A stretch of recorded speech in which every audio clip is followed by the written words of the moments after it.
अस्सलामुअलैकुम। अच्छा, ये जो लैब है वो लैब 10 है और आज जो है हम लैब 10 और 11 एक साथ कंडक्ट करेंगे। और उसकी वजह ये भी है कि आप लोगों के फाइनल्स काफ़ी नज़दीक आ चुके हैं।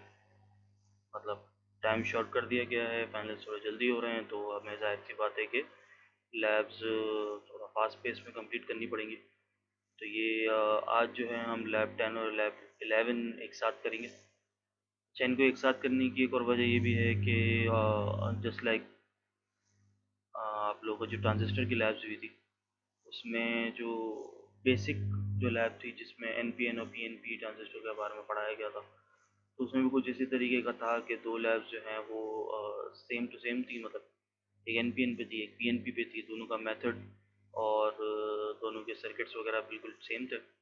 जस्ट उनकी ज़ाहिर बात है कि ट्रांजिस्टर चेंज हो रहे थे, अलग मॉडल के थे, बाकी सब कुछ वही था। तो इसमें भी कुछ इसी तरह की कहानी है।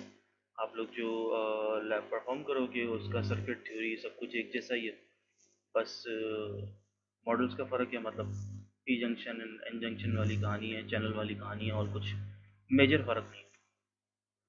अच्छा, तो आज की ये वाली जो लैब है वो है मॉस्फेट के ऊपर, जिसको हम जेफेट भी कह सकते हैं, और इसके भी आईवी कैरेक्टरिस्टिक कर्व के बारे में हम सीखेंगे।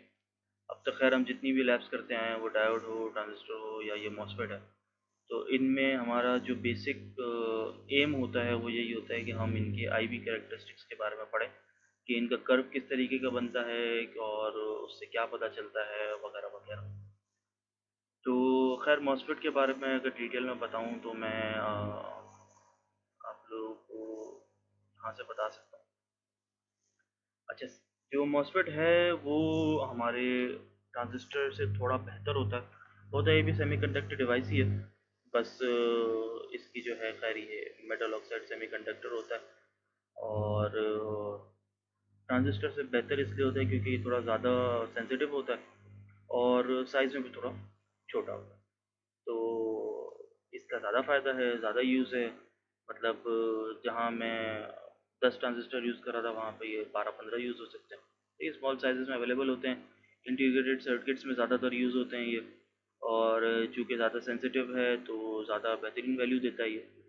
सही है, वगैरह वगैरह। खैर इसके बारे में डिटेल में खुद भी पढ़ सकते हो। मैं इसकी एक्चुअली चाह रहा हूँ कि वर्किंग के बारे में बता दूँ। तो हमारा मॉस्फेट जो है वो कुछ इस तरीके का दिखता है। वहाँ पे जिस तरह हम ट्रांजिस्टर में बात कर रहे थे बेस कलेक्टर और एमिटर की, कि हमारा एमिटर पे जो है वो आउटपुट मेजर हो रहा होता है, ओ सॉरी, कलेक्टर पे हमारा आउटपुट मेजर हो रहा होता है, एमिटर से इनपुट जा रहा है, बेस जो है वो चेंजेस कर रहा है। तो इसमें भी कुछ इसी तरीके की कहानी है। हमारे पास एक अदद सोर्स होता है, एक अदद गेट है, एक ड्रेन है और एक बॉडी है। अच्छा, यहाँ पे क्या हो रहा है कि हमारे पास सोर्स से इनपुट जा रहा है और ड्रेन से आउटपुट निकल रहा है। इसके अलावा बॉडी जो है वो किसी एक मटेरियल से कंसिस्ट कर रही होगी। अच्छा, अक्सर जो है वो बॉडी जो है उसका कोई ख़ास काम नहीं होता, हम उसको ग्राउंड से शो करते हैं, और एक अदद गेट होता है। अच्छा, ऊपर भी लिखे हुए हैं ये तीनों चीज़ें, चारों चीज़ें। ऊपर मेंशन भी है कि हमारा बॉडी जो है ना वो अक्सर सोर्स के साथ कंबाइन कर दिया जाता है या उसको ग्राउंड के साथ कनेक्ट कर दिया जाता है। तो इन दी एंड हमारे पास सिर्फ तीन ही टर्मिनल्स बचते हैं, जो कि गेट, सोर्स और ड्रेन के होते हैं। अच्छा, अब इसमें काम क्या होता है और वो कैसे काम करता है वो यहाँ पे थोड़ा सा देख लो। कि आप लोग के पास जो मॉस्फेट्स हैं वो दो किस्म के होते हैं, एक एन चैनल मॉस्फेट और एक पी चैनल मॉस्फेट। ये जो भी मेरे पास गिवन है वो एन चैनल मॉस्फेट है, क्योंकि मेरे पास यहाँ पे सोर्स में और ड्रेन में इलेक्ट्रॉन्स मौजूद है एन एन के, और बॉडी जो है वो मेरी एक्चुअली पी टाइप की है, मतलब होल्स है यहाँ पे मौजूद। अब इसमें हो क्या रहा होता है कि आपके सोर्स में और ड्रेन में जो है ना वो इलेक्ट्रॉन्स भर दिए जाते हैं, और गेट पे जब आप लोग कोई वोल्टेज अप्लाई करते हो ना, चाहिए ऑक्साइड जो लिखा हुआ है ये एक्चुअली गेट की लेयर है। हम लोग एक मटेरियल से इस गेट की लेयर को बना देते हैं, एंड देन यहाँ पे एक गेट सोर्स अप्लाई कर दी जाती है। इन शॉर्ट गेट का मतलब है कि मैं कोई वोल्टेज अप्लाई कर रहा हूँ। होता क्या है कि भाई जब मैं गेट पे कोई वोल्टेज अप्लाई करता हूँ, जस्ट सपोज मैंने पॉजिटिव वोल्टेजेस अप्लाई करना शुरू किए या नेगेटिव वोल्टेजेस अप्लाई करना शुरू किए, तो यहाँ पे जो बॉडी है ना वहाँ पे एक्चुअली मेरे ऑपोजिट वोल्टेजेस या ऑपोजिट पार्टिकल्स मौजूद होते हैं। तो जब मैंने यहाँ से कोई भी वोल्टेज सोर्स अप्लाई की तो यहाँ पे जो मेरे पार्टिकल्स मौजूद थे ना, उन्होंने अट्रैक्ट होना शुरू किया इस वाले पॉइंट पे। सही है, वर्टिकली मेरे यहाँ पे गेट से और बॉडी से जो भी वोल्टेजेस की वजह से जो पार्टिकल्स मौजूद थे ना, उन दोनों ने आपस में एक दूसरे को अट्रैक्ट करना शुरू किया। तो हुआ क्या कि भाई जब ये अट्रैक्ट होना शुरू हुए तो मेरे इस पॉइंट पे, मतलब इस सोर्स और ड्रेन के बीच में जो है ना, मेरा एक चैनल बनना शुरू हो गया। अब वो चैनल क्या कर रहा है कि मेरे सोर्स से लेके ड्रेन तक एक पाथवे बनाना, उसने एक पाथवे बना दिया कि मतलब सोर्स से मैं जो भी इनपुट दूंगा वो ड्रेन तक पहुंच जाएगा।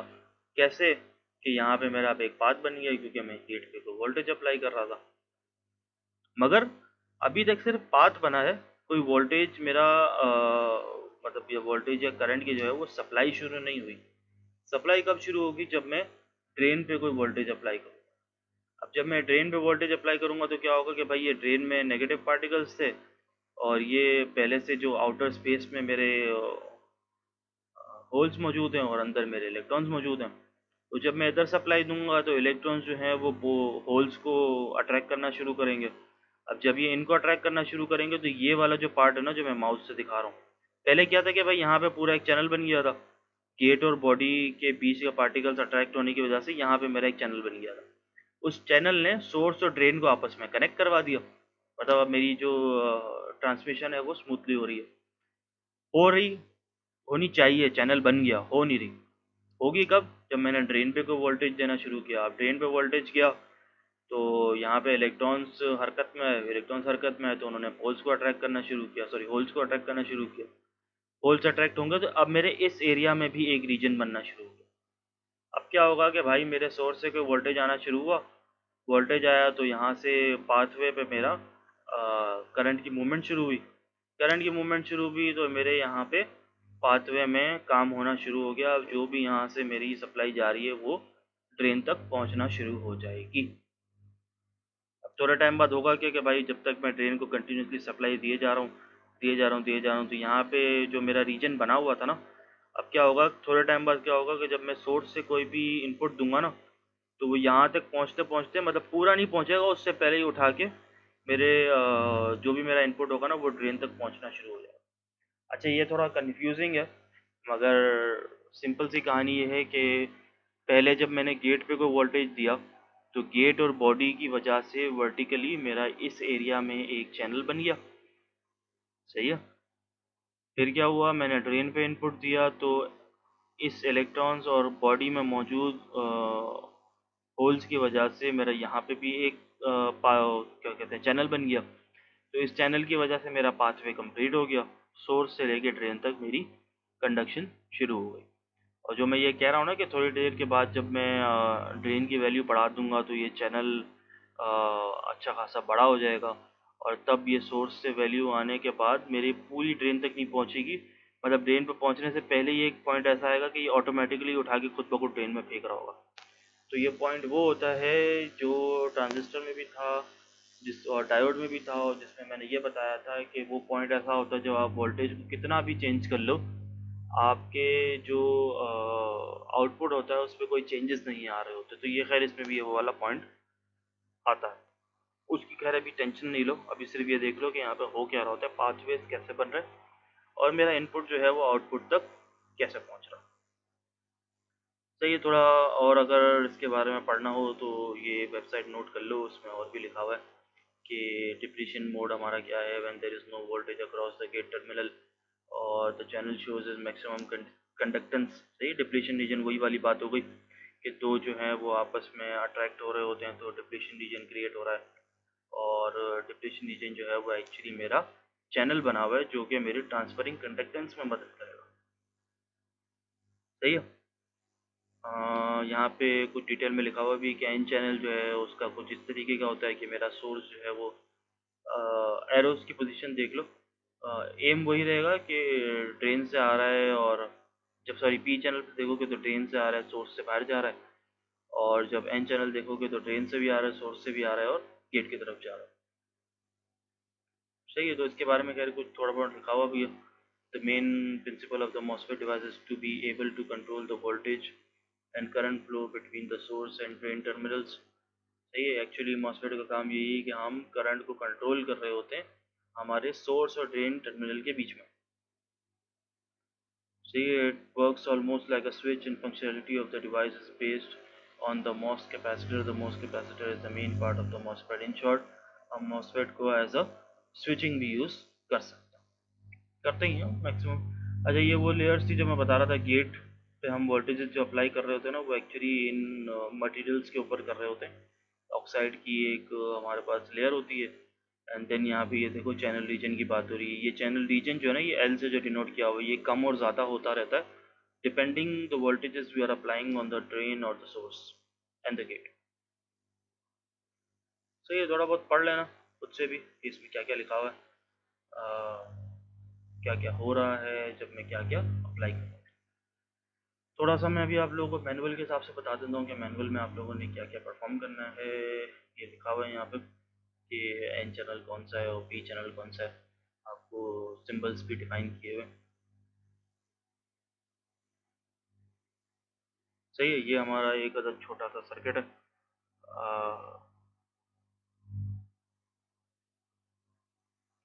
मेंशन किया हुआ है यहाँ पे कि आप लोगों ने सर्किट कैसा बनाना है। ये मेरा एक मॉसफेट लगा हुआ है।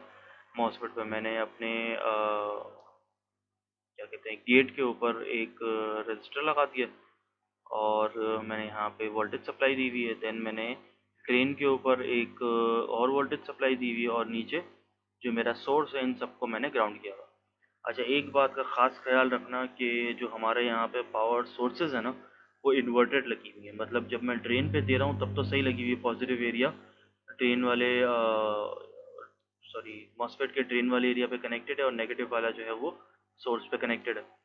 मगर जब मैं गेट पे सप्लाई दे रहा हूँ ना, तो गेट पे नेगेटिव वाला जो पार्ट है, मतलब नेगेटिव वोल्टेजेस मैं गेट पे दे रहा हूँ, और पॉजिटिव वोल्टेज जो है वो मैं सोर्स पे दे रहा हूँ। अच्छा, ऐसा क्यों हो रहा है ये मैंने पहले भी बताया, और इस डायग्राम में भी साफ दिख रहा है, ये वाला है ना, कि गेट जो मेरा बॉडी जो है ना, वो एक्चुअली मेरे होल से बनी हुई है। अच्छा, ये तब हो रहा है जब मैं एन चैनल यूज़ कर रहा हूँ, तो मेरी जो बॉडी है ना वो उसकी होल्स की बनी हुई है।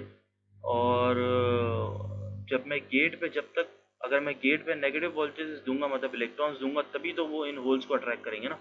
अगर मैं यहाँ पे भी पॉजिटिव वोल्टेजेस दूंगा तो कुछ भी नहीं होगा, मतलब कोई चैनल ही नहीं बनेगा। तो ये चैनल बनाने के लिए हम गेट पे नेगेटिव वोल्टेजेस अप्लाई करते हैं। तो यहाँ पे जो मेरे होल्स जो पॉजिटिव चार्जेस होते हैं, वो इन दोनों को आपस में अट्रैक्शन शुरू होती है, और फिर यहाँ पे एक चैनल प्रोड्यूस होता है। तो वही वाली कहानी यहाँ पे हो रही है। वो करने के लिए जाहिर सी बात है हमने नेगेटिव वोल्टेजेस अप्लाई किए हैं। सिंपल सी इसकी शीट है। वो क्या रहा है कि आई होप कि यार ये सर्किट भी मुझे बनाने की ज़रूरत नहीं है, सिंपल सा ही है पहले वालों की तरह। वो क्या रहा है कि मेरे पास सेकेंड,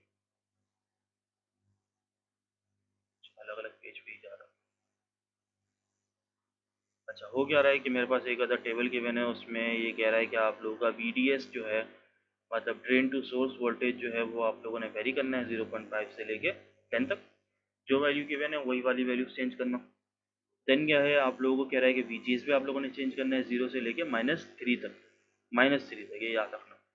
VGS जो है ना, ये वाला source, oh sorry gate to source वाला वोल्टेज, ये 0 से लेके -3 तक जाएगा। मतलब इन शॉर्ट जो VGS है वो आप लोग 0 1 2 3 अप्लाई करोगे, माइनस में अप्लाई नहीं करना। माइनस ऑटोमेटिकली हो रहा है क्योंकि नेगेटिव एंड पहले से कनेक्टेड है इसके, तो माइनस वो ऑटोमेटिक होता है।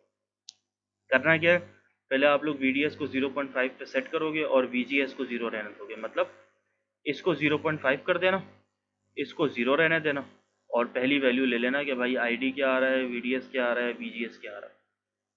सॉरी, VGS और VDS तो खुद ही अप्लाई कर रहे हो। आप लोगों के पास ID क्या आ रहा है, ID हमारा ड्रेन वोल्टेज और ड्रेन करंट है। ड्रेन करंट एक्चुअली हमारा आउटपुट करंट होता है। तो ये आउटपुट करंट क्या आ रहा है, VDS तो ज़ाहिर बात है यही वाला चेक करो, और VGS यही चेक करो। तो ये वोल्टेज, सॉरी मल्टीमीटर लगाने की ज़रूरत नहीं है क्योंकि आप लोगों को पता है आप लोग क्या वोल्टेज अप्लाई कर रहे हो। सही है, तो ये करंट मेजर करना है। 0.5 मैंने ये VDS रखा, और 0 मैंने VGS रखा, तो मैं देखूंगा करंट क्या आ रहा है। फिर क्या है, यही 0 रहने दो, VDS को 1 कर दो, ये वाले को 1 कर दूंगा। फिर देखूंगा क्या करंट आ रहा है, इसको 0 रहना देना VGS को। फिर इसको 1 से 2 कर देना, फिर देखना क्या करंट है। फिर 3 का देखना क्या करंट है 5 के बाद, और 10 के बाद। सही है। फिर क्या करोगे, VGS को -1 कर देना, इसको अब कर दो 1, इस वोल्टेज को कर दो आप लोग 1। और फिर यहाँ पे क्या करो, पावर सप्लाई पे जो क्या कहते हैं, जो हमारा VDS है उसको चेक करो, पहले इसको 0 रखो, फिर 1 2 3 5 और 10। तो इस तरीके से ये टेबल फिल कर लोगे, ID करंट्स आप लोगों को पता चल जाएंगे कि क्या क्या है। फिर क्या है, पहला जो था आप लोग का ये ड्रेन कैरेक्टरिस्टिक्स वाला सर्किट था। फिर सेम सर्किट आप लोग यूज़ करोगे ट्रांसफ़र कैरेक्टरिस्टिक्स के लिए। ट्रांसफ़र कैरेक्टरिस्टिक्स में क्या करना है कि VDS की वैल्यू आप लोग पहले से 10 कंफर्म कर देना, ये वाला जो सप्लाई है ना उसको 10 वोल्ट करके छोड़ दो। और अब आप लोगों ने चेंज करना है VGS को 0 से लेके -8 तक, ये 0 से लेके -8 तक वेरी करना है इसको, मतलब 0 1 2 3 4 5 6 7 8 तक डालते रहना, माइनस में नहीं डालना, बहुत दफ़ा बता रहा हूँ, माइनस ही ऑटोमेटिक हो जाएगा क्योंकि माइनस पहले से गेट पे कनेक्टेड। सिर्फ आप लोग इसकी वैल्यू 0 से लेके 8 तक या 0 से लेके जो भी वैल्यू हो वो चेंज करोगे। तो ये हो गया। तो ये करने के बाद, इन टेबल्स को भरने के बाद आपने क्या करना है, आप लोगों ने बनाना है कुछ इस तरीके का ग्राफ। ग्राफ किधर है भाई, ग्राफ में दिखा देता हूँ,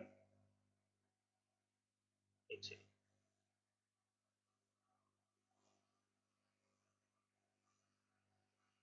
अच्छा भाई, ग्राफ बनेगा आप लोगों का कुछ इस तरीके का कि मैंने VDS को मुख्तलिफ पॉइंट्स पे चेंज किया था, और जब मैं VGS को चेंज कर रहा था तब मेरे पास करंट क्या आ रहा था।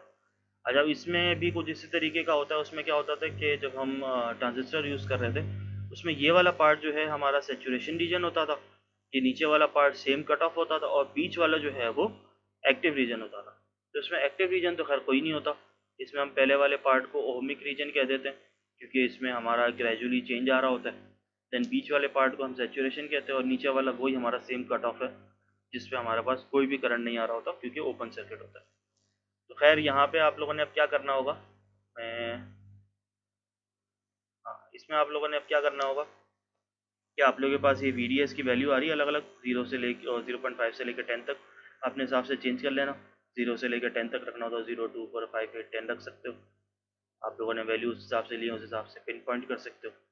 सही है। देन VGS के आप लोगों ने 0 से लेकर -3 रखा था, तो 0। अच्छा, अब एक पॉइंट ये है कि अगर ये -3 में ले रहे हो ना तो आप लोग के पास यहाँ पे करंट भी शायद माइनस में आए, तो जब ये माइनस में आएगा ना तो आप लोगों ने माइनस में यहाँ पे शो करने की ज़रूरत नहीं है, इसको शो प्लस में ही करना। सही, क्योंकि इन शॉर्ट था तो सारी कहानी प्लस की, वोल्टेज भी आप लोग एक्चुअली दे तो प्लस में रहे थे, तो ये 1 2 3 जो है वो आप लोग प्लस में ही डालोगे, कुछ इसी तरीके से जैसा शो हो रहा है। यहाँ पे इसने ID में यहाँ पे कोई वाई एक्सिस में कोई वैल्यूज़ मेंशन नहीं की, तो जो भी आप लोग की वैल्यूज़ आ रही हो ना, अपने हिसाब से ग्राफ बना लेना, एंड देन उन वैल्यूज़ को ID को VDS के हिसाब से अलाइन करते हुए पिन पॉइंट करोगे तो आप लोगों को वैल्यूज़ मिल जाएंगी सीधी सीधी। सही है, थोड़ा सा ग्रेजुअली अप हो रहा होता है और फिर सीधा हो जाता है, तो कुछ इस तरीके के आप लोगों ने बनाने ग्राफ्स। चल लैब 11 पे आऊँ तो लैब 11 पे भी कुछ इसी तरीके का काम हो रहा है, सेम वही सर्किट है, सब कुछ वही है, सेम वही चीज़ है जो कि मैंने बताया। बस आप लोगों का जो ये मॉसफेट है ना, ये पहले हम एन चैनल वाला यूज़ कर रहे थे। सही है, ये देखो एन चैनल जेफेट था, इसका नंबर गिवन है। अभी यहाँ पे आप लोग पी चैनल वाला यूज़ कर रहे हो, इसका नंबर ज़ाहिर लैब में आप लोगों को मिल जाएगा, तो उस पर देख लेना क्या नंबर है। इसका टेबल भी सेम वैसे ही फिल करना है, बस उसमें हम जब एन चैनल यूज़ कर रहे थे तो उसमें हम माइनस की वैल्यू दे रहे थे। क्यों? क्योंकि उसकी बॉडी जो है वो होल्स वाली थी, और जब हम ये पी चैनल यूज़ कर रहे हैं तो इसकी बॉडी जो है वो इलेक्ट्रॉन्स की होगी, तो हम यहाँ पे VGS जो है गेट वोल्टेज वो हम पॉजिटिव देंगे। पॉजिटिव दोगे, VDS को नेगेटिव में दोगे, थोड़ा सा बस ये देखो सप्लाई की पोजीशन चेंज हो गई और कुछ नहीं होगा, जो उसी हिसाब से हमारे पास वैल्यूज चेंज होना शुरू हो जाएंगी। जब वैल्यूज चेंज होंगी तो थोड़ा सा सर्किट भी चेंज होगा। जब आप लोग ये दूसरे वाले का बनाओगे ना तो दूसरे वाले को कुछ इस तरीके का ग्राफ बनेगा हमारा। सही है, कोई लंबी मेहनत नहीं, कुछ नहीं है, जैसा आप लोगों ने लैब 10 के अंदर देखा ना कि कैसे हमारा ग्राफ बन रहा है और कैसे टेबल्स फिल होंगे, तो कुछ इसी तरीके का आप लोगों का लैब 11 भी सिंपल उसी तरीके से बनेगी। अगर ये भी एन चैनल ही है, वो एन चैनल है तो ये पी चैनल होगा, मैंने थोड़ा सा उल्टा बता दिया। ये ग्राफ इस तरीके के ग्राफ ज़ाहिर बात मेरे सामने ही बनाओगे, जब ये लैब परफॉर्म करने आओ भी ना कल, तो अपने साथ हो सके तो ग्राफ पेपर ले आना, नहीं भी ला सको तो मैं लैब में से अरेंज करवा दूंगा। तो ये टेबल जो है वो कुछ इस तरीके के बनेंगे। हाँ, ये एन चैनल का ही है, तो ये देखो ना माइनस की वैल्यूज़ आ रही है VGS की, हम वहाँ पे VGS की माइनस वैल्यू ले रहे थे, और ये VGS की पॉजिटिव वैल्यू है, तो ये मेरा P चैनल है। ठीक है, कोई कन्फ्यूजन की बात नहीं है। और मैंने बहुत ही समराइज लेक्चर दिया है मॉस्फेट का भी। आई होप के थ्योरी में पढ़ चुके होगे, या उसमें भी शायद अब स्पीड अप वाली कहानी हो जाएंगी तो अब तक पढ़ ही लोगे कि मॉस्फेट क्या होता है और कैसे काम कर रहा होता है। खैर ये समझ लो कि बस हमें इस लैब के अंदर क्या परफॉर्म करना है और इसका फ़ायदा क्या है, और इसमें और ट्रांजिस्टर में क्या मेजर फ़र्क है, ये सब मैंने इससे बता दिया। सही, आई होप कि समझ में आ गया होगा, और अपनी प्रैक्टिस के लिए आप लोग इसको ऑनलाइन भी परफॉर्म कर लोगे। देन इंशाल्लाह बहुत सिंपल सा प्रोसीजर है, तो इसे हम हार्डवेयर में भी मज़े से परफॉर्म कर लेंगे।